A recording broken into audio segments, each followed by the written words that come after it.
Hi everyone, I'm Shayna from How to ABA. Hi, I'm Shira. Today we're here with some of my staff actually. Christina, say hi. Hello. And Jenna. Hi. We're here because they've done some fidelity checks with our staff and there's a few things that have come up. So I'll let you guys talk. What did you want me to go over? Yeah, one of the concerns with the staff was the whole procedure when it comes to transfer trials. It's something that we do very often, but we want to make sure that we are using it, all of us, the same way, the kid mechanics way, and I'm hoping you can help us with that. For sure. So transfer trials with respect to manding or transfer trials with respect to, say, receptive labels? More like programs, right? Yeah, programs, receptive labels. Okay, sure. So in terms of receptive labels, we've got some cards here. So pretending that I'm doing a receptive labels program, and let's do bike, cake, and car. Cake is fun, isn't it? Mm-hmm. Anyway, let's do bike, cake, and car and say that I'm doing a receptive labels program. And I say to Shira, who's my learner, point to car, and she points to something else. So this is what you mean. So my correction would be, hey, this is car right here, right?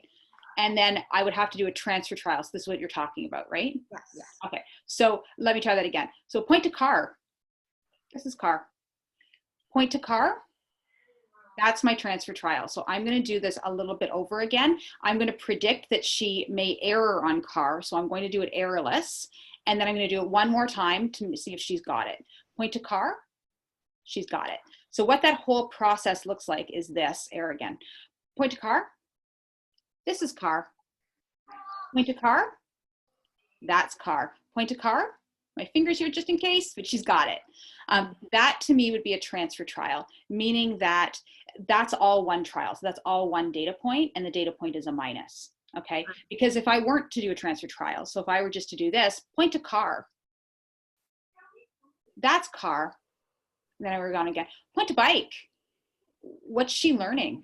Right? She's not learning anything. I've got my data point, that's a minus, but she's not learning anything. So I want to take that transfer trial as practice time. So we often tell our therapists, throw down your pencil or throw down your pen and just teach. So point to car. That's car. Great job. Where's car? You got it. That's the car. Where's the car? Amazing. Now what you could also do is an expanded trial in there. For beginner staff, I stick to the transfer trial and say, hey, that's good enough. But sometimes what I'll do is go into an expanded trial, which might be some other type of mastered question, like, what's your name? Or clap your hands. Point to car. Okay, and that's all one trial. Okay. So at what point would you rearrange the cards? Okay, I would rearrange my cards on the next trial. Okay. Okay, so if she were to error and I were to go through my practice, my transfer trial, what have you, come back to point to car, and then I might do this and then do it again. So this is my next trial. Point to car. You got it. That's car. Now I prompted a little bit along the way and Shira whispered in my ear, did I get it right? So, but yeah, it would be the next trial that I mix my cards around. That makes sense? Yes. Yeah. Awesome. Okay, cool. Well, thanks you guys so much for joining. Thank you. Thank you.